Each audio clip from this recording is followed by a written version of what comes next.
This busy scene is collectively known as Brick and Barn. What is Brick and Barn? Well, here's how co-owner Marlise Cast-Myers describes the place, taking into account the Betty Crocker piece. Some people are like, you should call it the Betty Crocker estate, you should call it something with Betty Crocker. And we wanted to have a whole identity separate from Agnes or Betty Crocker. It's a bonus, but once you come here, you're finding like an experience in communities. When Cast-Myers and her husband Benjamin bought this place 5 years ago, it was in bad shape. Everything was dead. We hauled away over 20 tons of garbage and a lot of green waste.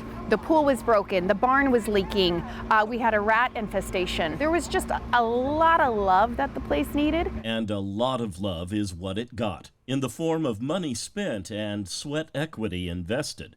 Fortunately, Benjamin is one of those people who can build, fix, and improve all sorts of things. Gardens, chicken coops, repairing roofs, putting in sprinkler lines, the whole front yard. He did all the landscaping on that, which we call Central Park. He built the stalls for all of the vendors that come once a month. And that brings us to what exactly is going on here. At the outdoor stalls, you'll find delights to the eyes, temptations for the tummy. A lot of people that have never been here before just can't believe that they never heard about it before. Harold Cook has managed Brick and Barn since the beginning. I think it's really like community. People love to come and hang out. We have customers that come every month, and they'll come early, get a coffee, they'll shop a little, they'll come out front, they'll sit and chat, then they'll eat lunch, and then they'll shop some more. Much of that shopping happens inside the barn. The theme was Christmas when we were there.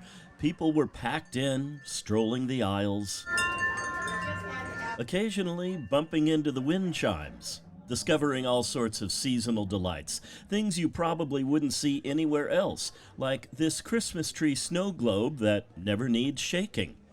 Next month, all the holiday merchandise will be gone. All the vendors will spend the next 3 weeks searching for all new treasures. And that's what keeps Brick and Barn fresh. If everything looked exactly the same with a few new things in it, the motivation to come would not be the same. So it's funny, a lot of our customers think, oh, we have 3 weeks off or 4 weeks off, and we're here working every week putting it together for them. I've been doing it for 65 years. 90-year-old Bob McNeil presides over one of the outside stalls. Unlike the bakery or the plush toys being knit while you watch, you never know what you're going to find here, just like Bob on the weeks in between these once-a-month gatherings. It's the hunt, being out there. Estate sales, pawn shops, yard sales. It's just exciting. It's the buying. And the selling. Lots of selling. This line is made up of people just waiting to pay for their items. Outside, around the back of the barn, you find something quite unexpected, unless you're an archaeologist or historian. Yeah, so these are the old Matati stones from the Native Americans. They are all over the property. But what Kumeyaay women used to grind things like corn into meal today serve another purpose. They double now today as little bird fountains for our birds. Birds. A lot of birds call this their home. The peacocks will wander down to see what's going on with all the humans. But most, like the resident flock of guinea hens, along with 2 curious turkeys and various other fowl, stick closer to the house. Apart from the Brick and Barn experience, there's something else very special on this 9-acre plot of land. It's the main house. It began its life in 1883 as the Clark House, but by 1941, Agnes White and her family had moved here. She did her nationwide, on the radio, cooking show from the house's kitchen. Would you like to see inside? I knew you would. Let's go inside. Yes. You're gonna love it. I know I will. Marlise and Benjamin have, as she says, restored, not renovated, this place. Carpet was ripped up, on the stairs revealing a secret drawer. The 2 bathrooms were modernized.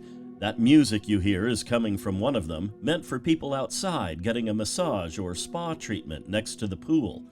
But the main thing here, at least from the Betty Crocker years, is the kitchen. So this spot right here is where Agnes White did Cooking Show of the Air. This period photo shows White in front of a microphone of that era, talking about recipes, answering listeners' questions. It's a culinary trip back in time. The house is not open to the public. It is, after all, where Marlise and Benjamin live. But there is so much to see and experience here. A place of warmth, of community. We've put a link on our website with everything you need to know about this special historical place, set among the rolling hills of Valley Center. John Carroll, KPBS News.